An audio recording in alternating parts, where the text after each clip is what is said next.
Thor Ragnarok 2017 की सबसे ज़्यादा फैन अवेटेड मूवीज़ में से एक थी, जिसका फैंस को बहुत बेसब्री से इंतज़ार था, क्योंकि ये मूवी है दो कॉमिक्स का मिक्सचर, एक रैग्नारॉक कॉमिक्स और एक प्लेनेट हल्क कॉमिक, जो कि एक हल्क की स्टोरी है। तो इस मूवी में हम दोनों को एक साथ देखने वाले थे, तो इसलिए इस मूवी के लिए फैंस बहुत बेसब्री से इंतज़ार कर रहे थे। सो गाइस, इट्स मी टाइगर, और आज की इस वीडियो में मैं करूँगा थॉर रैग्नारॉक के ईस्टर एग और mid credit post credit scenes explain.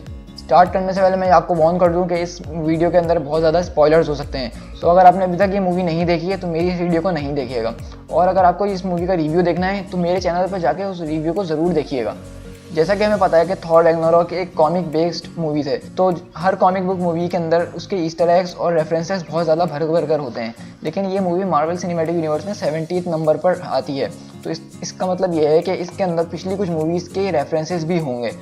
मैं अपनी वीडियो में ज़्यादा से ज़्यादा ईस्टर एग्स कवर करने की कोशिश करूँगा। आज मुझे पूरी उम्मीद है कि मुझसे कुछ ना कुछ ज़रूर रह जाएगा, क्योंकि ये मूवी इतनी बड़ी है और इसमें इतने सारे ईस्टर एग्स हैं कि बड़े बड़े फैंस भी इसको नहीं पकड़ पाते हैं।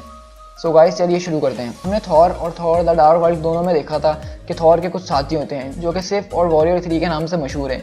इस मूवी के अंदर हमने वॉरियर 3 को तो देखा, लेकिन सिफ को नहीं देखा। क्या सिफ पहले से मर गई है? क्योंकि हमने ये देखा इस मूवी के अंदर के वॉरियर 3 को जो है हेला बहुत बुरी तरीके से मार देती है, लेकिन हमें सिर्फ कहीं नज़र नहीं आई। तो उसका मतलब ये हो सकता है कि सिर्फ पहले से मर गई हो, या फिर सिर्फ इस वक्त एसगार्ड से कहीं बाहर हो।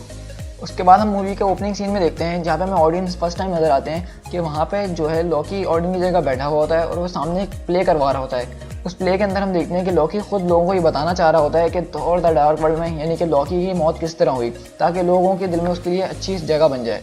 तो उसमें हम देखते हैं कि जो लॉकी का रोल प्ले कर रहे थे वो मैट डेमन थे, जो कि एक बहुत ही फेमस एक्टर हैं, और काफ़ी दिनों से इसके र्यूमर सुनने में आ रहे थे कि मैट डेमन MCU के अंदर है, लेकिन हमें नहीं पता था वो इस तरह के रोल में होंगे। इसी के साथ मैं आपको ये भी बताता चलूँ कि उस पैरोडी के अंदर जिसने थॉर का रोल प्ले किया है वो खुद क्रिस हेम्सवर्थ के बड़े भाई हैं। इस मूवी में अगर हम कैमियोज़ की बात करेंगे तो हमें सबको ये पता था कि डॉक्टर स्ट्रेंज इस मूवी के अंदर होंगे और उनका एक कैमियो रोल है। तो हमने डॉक्टर स्ट्रेंज को देखा कि वही बताते हैं कि ऑडियंस कहाँ पे हैं, क्योंकि डॉक्टर स्ट्रेंज में एक सॉर्सरर सुप्रीम है, वो सब कुछ जान सकते हैं। उसके साथ साथ डॉक्टर स्ट्रेंज के अलावा हमने एक एवेंजर्स का कैमियो भी इसके अंदर देखा, जो कि ब्लैक विडो थी। और ब्लैक विडो का कैमियो हमने इस तरह देखा, जो क्वीन जेड था जो हल्क को सकार प्लेनेट पे ले आता है, उसी जेट के अंदर हम देखते हैं कि नताशा की एक फुटेज मिलती है। इसके अलावा बात करें कैमियोज़ की और स्टैनली की बात ना करें तो मज़ा नहीं आएगा। तो इस मूवी में मेरे हिसाब से स्टैनली का सबसे ज़्यादा अच्छा और फनी कैमियो था। आप सोच रहे होंगे कि थॉर के बाल किसने काटे, तो मैं आपको बताता चलूँ कि थॉर के बाल काटने वाला स्टैनली ही था। अब बात करते हैं मूवी के विलन के ऊपर, जिसके ऊपर सबसे ज़्यादा चर्चा चल रही थी, जो कि हेला है। इस मूवी में हमें पता चला कि ऑडियंस थॉर और लॉकी को बता रहे होते हैं कि हेला जो है उनकी बेटी है, यानी कि वो थॉर और लॉकी की बड़ी बहन है। तो ये सुनने के बाद बहुत सारे फैंस सोचने पड़ गए कि ऐसा कैसे हो सकता है, क्योंकि कॉमिक्स में भी कुछ ऐसा ही था कि थॉर की एक बहन थी और उसको ऑडियंस ने सबकी नज़रों से छुपाया हुआ था। यहाँ तक कि हमें सिर्फ 9 रेलम्स के बारे में पता है, लेकिन कॉमिक्स में बाद में ये पता चलता है कि एक और रेलम है जो कि हेवन के नाम से है, और उसी के अंदर उसकी एक बहन होती है। और ये सब हमें लग रहा है कि उन्होंने हेला और एंजेला दोनों को मिला दिया MCU के अंदर, क्योंकि हेला के पास वही सब पावर्स हैं जो हेला के पास होती हैं कॉमिक्स में, लेकिन उसकी जो ओरिजिन स्टोरी है वो उन्होंने एंजेला की मिला दी है। और इस मूवी में हमने ये भी देखा कि हेला बताती है कि थॉर से पहले वो थॉर की जगह थी, यानी कि पहले जो हैमर है थॉर का मेजोनियर वो हेला के पास ही हुआ करता था। सो ये भी एक वजह हो सकती है कि उसने थॉर का हैमर रोक दिया था। उसी के बाद हम देखते हैं कि हेला जो है स्कर्ज को लेके ऑडियन के वर्ल्ड में जाती है, और ऑडियन के वर्ल्ड में हमने बहुत सारी ख़ास चीज़ें देखी, जिनमें से पहले हम देखते हैं कि इन्फिनिटी गॉर्नेट। जैसा कि हमें पता है कि थॉर मूवी के अंदर सारे फैंस ने ये देखा था कि एक इन्फिनिटी गॉर्नेट जो कि जिसके अंदर सारे जेम्स लगे हुए हैं वो ऑडियन की वर्ल्ड में रखा हुआ है। लेकिन उसके बाद एवेंजर्स एज ऑफ अल्ट्रॉन के पोस्ट क्रेडिट सीन में हमने देखा कि थैनोस जो है अपने वर्ल्ड के अंदर से एक गॉर्नेट निकाल रहा होता है जिसके अंदर कोई जेम नहीं होता।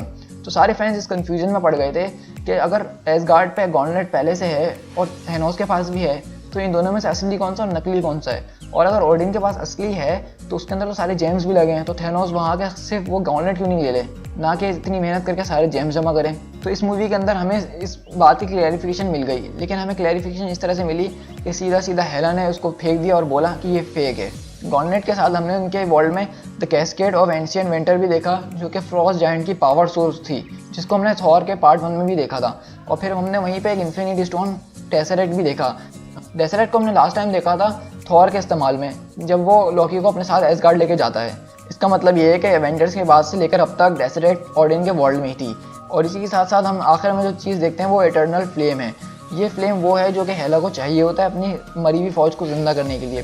बहुत सारे लोग ये भी कह रहे हैं कि हो सकता है कि यही एक आखिरी फाइनल स्टोन हो, लेकिन बहुत सारे लोग ये नहीं मान रहे हैं। उसकी एक वजह ये है कि इसका जो फर्स्ट लेटर है वो ई से आता है, और जैसा कि मेरे साथ बहुत सारे फैंस ये सोचते हैं कि आखिरी सोल स्टोन जो होगा उसका लेटर एच से होगा, जैसा कि हेमडाल हो या हेला हो।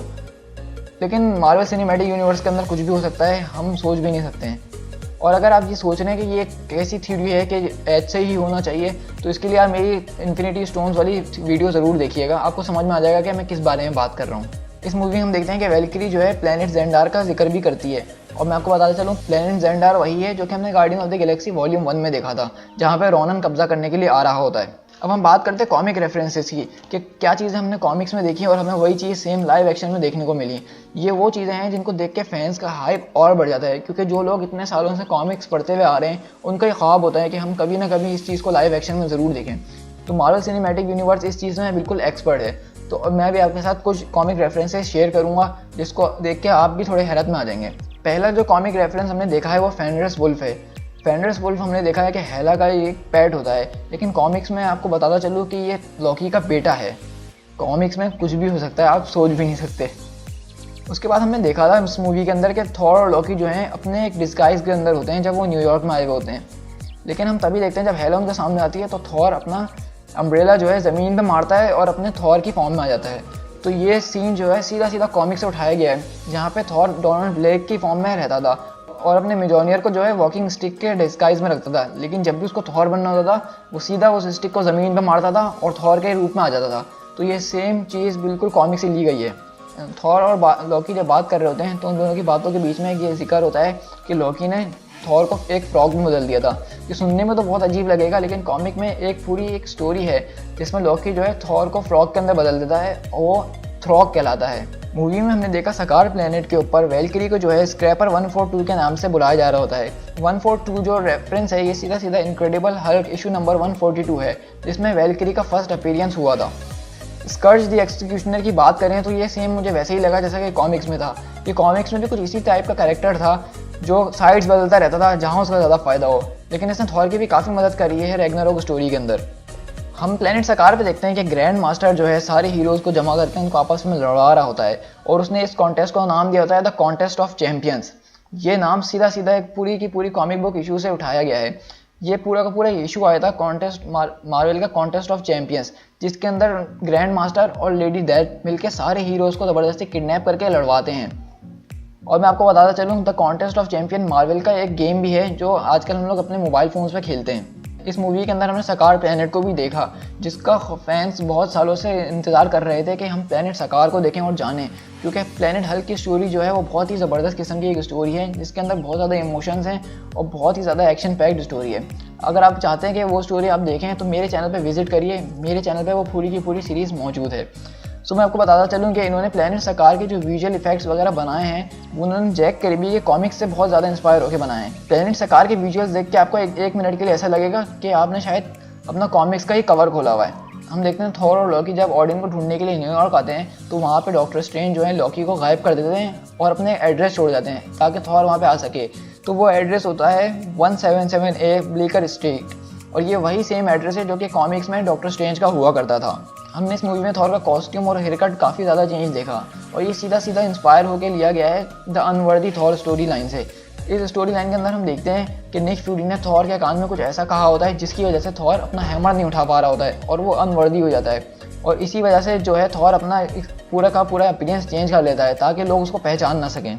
इस मूवी के अंदर भी हमने देखा है कि इन्होंने क्रिस हेम्सवर्थ का वही अपीयरेंस दिया है जो कि अनवर्दी थॉर में थॉर का था। ग्लैडिएटर फाइट के दौरान हम देखते हैं कि जब इनक्रेडिबल हल्क की एंट्री हो रही होती है तो थॉर के हाथ में एक मेज़ होती है जो कि देखने में तो काफ़ी आम मेज़ लगेगी, लेकिन इस तरह की सेम टू सेम जो मेज़ है कॉमिक्स में हरक्यूलिस के पास होती है, जो कि मार्वल एक काफ़ी मशहूर और फेमस कैरेक्टर है। हो सकता है कि आगे की मूवीज़ में हम हरक्यूलिस को भी देखें, इसीलिए इन्होंने ये इस्टर एग डाला है मूवी के अंदर। प्लेनेट सकार की बात करें तो हमने हल्क को ग्लैडिएटर सूट में देखा जैसा कि हमने इसको कॉमिक्स में देखा था, और इसके साथ साथ हमने कॉर्ग और मीक को भी देखा जो कि प्लेनेट सकार पे हल्क के काफ़ी काम आए थे। लेकिन इस मूवी में हमने देखा जो कॉर्ग है वो हल्क से ज़्यादा थॉर के काम आता है। हमें ट्रेलर और मूवी में हमने देखा था सकार प्लेनेट का एक शॉट जिसमें हम देखते हैं कि ग्रैंड मास्टर का टावर होता है और उस टावर के ऊपर कुछ खास तस्वीरें बनी हुई होती हैं। जो हार्डकोर फैंस थे वो तो देखते पहचान के थे वो कौन है। तो उनमें से एक तस्वीर जो थी वो एरीज की थी और एक बाई बीच की थी, एक मैन थिंग की थी और एक थी बेटा रे बिल की। और ये सब उनकी तस्वीरें हैं जो यहाँ के पहले चैंपियन रह चुके हैं। तो इसका मतलब ये सब कैरेक्टर जो हैं प्लेनेट सकार पे आ चुके हैं और वो अपनी फ्रीडम जीत चुके हैं। तो इसमें इन सब में से सबसे खास कैरेक्टर जो हमारी नज़रों में आता है वो है बेटा रे बिल, क्योंकि ये ऐसा कैरेक्टर है जिसने कॉमिक्स के अंदर थॉर का हैमर उठाया था। और ये कोई आम बात नहीं है क्योंकि मूवी के अंदर बहुत कम ही लोग हैं जिन्होंने थॉर का हैमर को लिफ्ट किया है। बेटा रे बिल एक ऐसे प्लेनेट से था जिसके प्लेनेट को ख़त्म किया जा रहा था, तो थॉर ओडिन को उसको देखने के लिए भेजते हैं। लेकिन थॉर और बेटा रे बिल के बीच बहुत ज़बरदस्त फाइट होती है और उसी फाइट के बीच में हम देखते हैं कि बेटा रे बिल जो है थॉर का हैमर उठा लेता है और उसके पास सारी थॉर की पावर्स आ जाती हैं। ये देख के ऑडिन जो है बेटा रे बिल और थॉर दोनों को एसगार्ड पे बुला लेते हैं और ऑडिन जो है बेटा रे बिल की ये ताकत देख के और ये हिम्मत देख के बहुत ज़्यादा इंप्रेस होते हैं। तो वो एक कंपटीशन रखते हैं थॉर और बेटा रे बिल के बीच कि इन दोनों में से जो भी जीता वही मिजोनियर के वर्दी होगा और उसी को ये हैमर मिलेगा। तो इस तरह हम देखते हैं कि थॉर और बेटा रे बिल दोनों लड़ने के लिए तैयार हो जाते हैं और ये मैच काफ़ी ज़बरदस्त चल रहा होता है। लेकिन हम देखते हैं कि आखिर में बेटा रे बिल जो है थॉर को हरा देता है। तो इसके बदले ऑडिन जो है बेटा रे बिल को भी एक नया हैमर बना के देते हैं, इसका नाम है स्टोन ब्रेकर। बेटा रे बिल का MCU के अंदर ईस्टर एग कोई आम बात नहीं है, तो हो सकता है हम बहुत जल्द बेटा रे बिल को थॉर के साथ लड़ते हुए देखें। मूवी के एंडिंग की तरफ चलें तो हम ये देखते हैं कि हेला जो है थॉर की एक आंख फाड़ देती है। ये उन लोगों ने शायद इसलिए करा है क्योंकि अब इस मूवी के अंदर ऑडिन तो नहीं रहे हैं, तो ऑडिन की जगह लेने के लिए कोई ना कोई होना चाहिए। तो इन्होंने थॉर का अपीयरेंस कुछ ऐसा बनाने की कोशिश करी है कि वो ऑडिन की जगह ले सके। तो अगर हम ज़्यादा गौर करें तो हम देखते हैं कि कॉमिक्स में भी फ्यूचर थॉर जो है उसकी भी एक आंख नहीं होती है और एक आंख के साथ उसका एक हाथ भी नहीं होता है। तो हो सकता है मूवीज़ के अंदर भी फ्यूचर में थॉर अपना एक हाथ भी खो दे, जिस तरह के उसके पास कॉमिक्स में एक हाथ और एक आंख नहीं होती।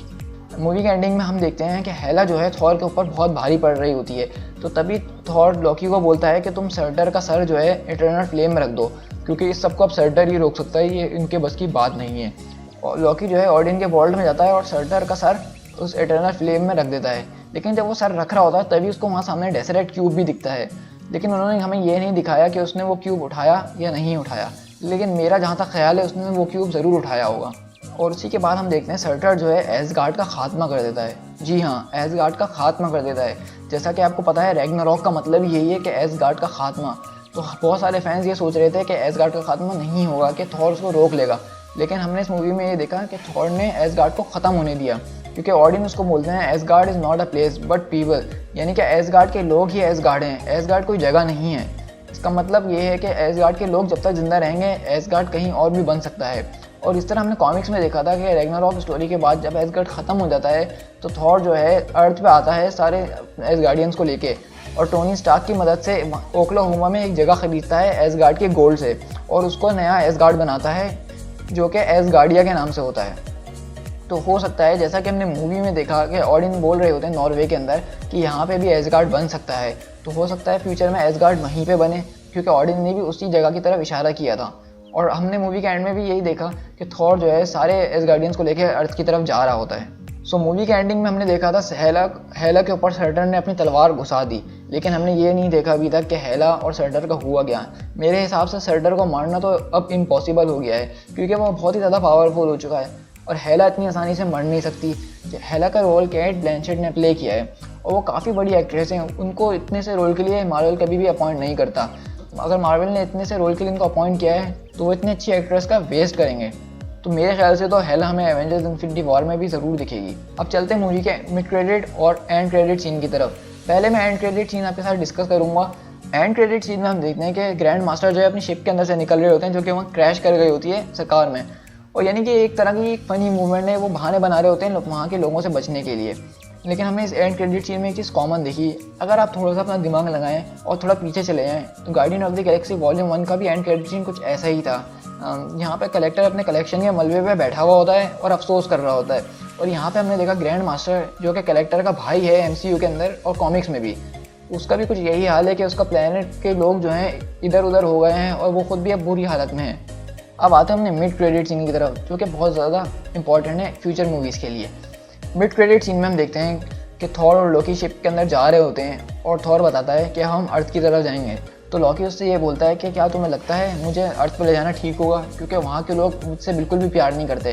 तो थॉर बोलता है तुमसे नहीं करते तो क्या हुआ, मुझसे तो वो बहुत ज़्यादा प्यार करते हैं, मैं तो स्ट्रॉन्गेस्ट एवेंजर हूँ। इतने में ये सब बात कर रहे ही होते हैं तो हम देखते हैं कि सामने से कोई बहुत बड़ा शिप उनका रास्ता रोक देता है। क्योंकि हमने देखा था थॉर रैग्नारॉक मूवी के अंदर कि जिस शिप में एसगार्डियंस जा रहे होते हैं वो खुद बहुत बड़ा एक शिप होता है जिसके अंदर पूरा का पूरा एसगार्ड जा रहा होता है। लेकिन हम देखते हैं रास्ते में जो शिप उनको रोकता है वो उस शिप के आगे बहुत ज़्यादा बड़ा लग रहा होता है, यानी कि थॉर का जो शिप है वो उसके सामने बिल्कुल ना होने के बराबर है। और वहीं पे हम देखते हैं कि मिड क्रेडिट सीन एंड हो जाता है। अब बहुत सारे फैंस ये सोचने में लग गए कि वो शिप आखिर हो किसका सकता है। तो जैसा कि मैं और मेरे जैसे बहुत सारे कॉमिक बुक फैंस ने तो ये देखते ही बता दिया था कि ये शिप ज़रूर थैनोस का ही होगा। लेकिन अभी कुछ दिन पहले केविन फाइगी ने भी ये बात कंफर्म कर दी है कि वो जो शिप था वो था सेंचुरी 2। अब हम सेंचुरी के ऊपर ध्यान दें तो गार्डियन ऑफ द गैलेक्सी में हम देखते हैं कि जहाँ पे थैनोस बैठा होता है तो उसके इलाके का नाम सेंचुरी होता है, और कॉमिक्स में भी सेंचुरी जो है थैनोस की शिप का नाम है। तो यानी कि गार्डियन ऑफ द गैलेक्सी में जो हमने देखा वो सेंचुरी था, और अब जो हमने इसका नया शिप देखा है वो सेंचुरी 2 है। इसका मतलब साफ है कि लॉकी ने जो है डेसरेट क्यूब उठा लिया था और थैनोस उस क्यूब के लिए आया है। तो हमें देखना यह है कि आगे होता क्या है। मेरे हिसाब से इसका मिड क्रेडिट सीन और एवेंजर्स इन्फिनिटी वॉर की ओपनिंग सीन दोनों एक ही होंगे। उसमें हम देखेंगे कि थैनोस ने आके किस तरह से इन्फिनिटी स्टोन हासिल किया है। सो गाइज, ये थे थॉर रैग्नारॉक के Easter egg, references, mid credit और पोस्ट क्रेडिट सीन्स जो कि मैंने आपके साथ शेयर किए और आपको एक्सप्लेन भी किए। इस मूवी में और भी बहुत सारे ईस्टर एग्स होंगे जो कि हमें वक्त के साथ नज़र आते रहेंगे, लेकिन जो ईस्टर एग्स मेरी नज़र में थे और जो मुझे लगे ज़रूरी हैं वो मैंने आपके साथ शेयर किए। अगर आपको कोई भी और ईस्टर एग पता है इसके अलावा तो मुझे कमेंट में ज़रूर बताइएगा ताकि मुझे भी उस ईस्टर एग के बारे में पता चले। आई होप कि आपको मेरी ये वीडियो काफ़ी ज़्यादा पसंद आई होगी। तो इस वीडियो को लाइक, कमेंट और अपने दोस्तों के साथ शेयर करना नहीं भूलिएगा, और प्लीज़ मेरे चैनल को सब्सक्राइब कीजिए, उससे मुझे इस तरह की और वीडियोज़ बनाने की मोटिवेशन मिलेगी। वीडियो एंड करने से पहले मैं बस यही कहूँगा मार्वल से कि प्लीज़ इन्फिनिटी वॉर का ट्रेलर रिलीज़ कर दें यार, अब कितना इंतज़ार करवाएंगे। और so guys, it's B Tiger, मिलते हैं अपनी नेक्स्ट वीडियो में। Till then, thank you so much.